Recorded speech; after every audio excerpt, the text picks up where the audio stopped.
Welcome back. I love the topic of prayer. I think, it's our most powerful activity.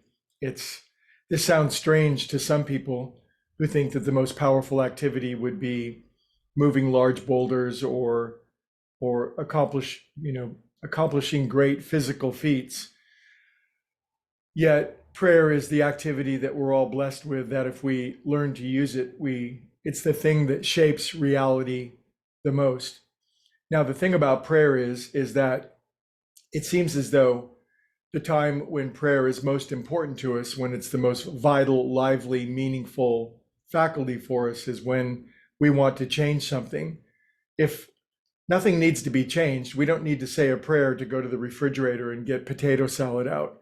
We don't need to say a prayer to go to the gas station, generally speaking, right? So if something is already within our dominion, already within our purview, it's something that we can do with our normal state of consciousness, then prayer it's just not necessary.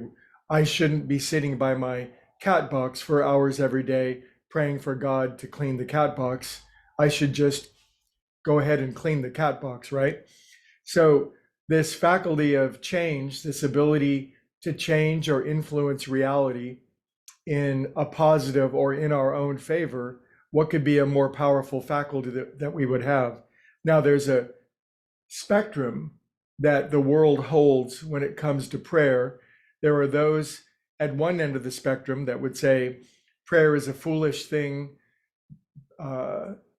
engaged with by superstitious people who think that by rearranging their thinking inside of their bony cranium that they can actually change reality, outside reality.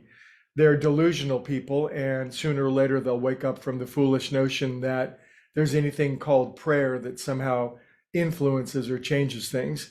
That's this end of the spectrum. Then the other end of the spectrum are those who not only think, but can take that mountain over there and move it over there. See how big that spectrum is? Prayer is useless, meaningless, foolish, and a waste of time, to prayer moves mountains, literal mountains. So everybody falls on that spectrum somewhere. And it occurred to me that prayer is an art or a skill, and we can get better and better at it. And perhaps that's one of the reasons, if not the primary reason, we're here on this plane, on this earth, to learn how to use our thought and our capacities. And yet prayer is more than thought. I made a little list here of what, in my humble opinion, effective prayer, what it utilizes inside of us. Effective, intelligent, dynamic prayer includes thought, feelings, desire, concentration, focus, intention, open-mindedness, willingness, honesty, authenticity, imagination, visualization, creativity, belief, hope, faith, determination, persistence, centeredness, vision. That's just my list. So in other words, these are all qualities or faculties that we all have, but maybe they're dormant or they're latent, and they have to be brought into fruition. They have to be drawn up. They have to be developed inside of us for us to get better and better at prayer. Because in the absence of developing those qualities, we'll be stuck when we run into situations we don't like. And I want to bring up this final topic. If there's one thing that human beings are addicted to, and I'm fairly familiar with the world of addiction, and there are a lot of things, but in my opinion, the thing that most human beings are most addicted to is reality, the appearance of things. People are addicted to the current reality. It's like, this is how it is.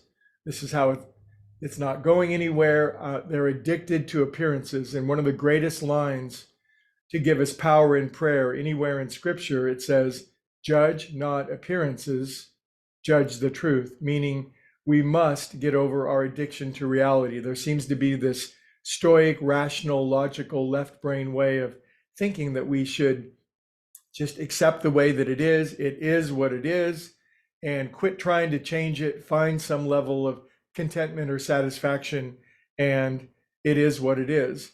And yet reality is just the current arrangement of things that's come from all the previous thoughts, feelings, and emotion and intention we've ever said before. When we run into a difficult situation, We must simply go inside of ourselves and find the place that can see through it, that is not swayed or influenced or overwhelmed by the appearance of things. If we're overwhelmed by appearance, then our power in prayer is vastly diminished. So in our meditation, in our contemplation, in our quiet, in our centeredness, we find this place inside of us where we can look at any degraded, damaged, difficult, discouraging situation, and we can simply say, yes, that is how it is right now, but it is subject to change.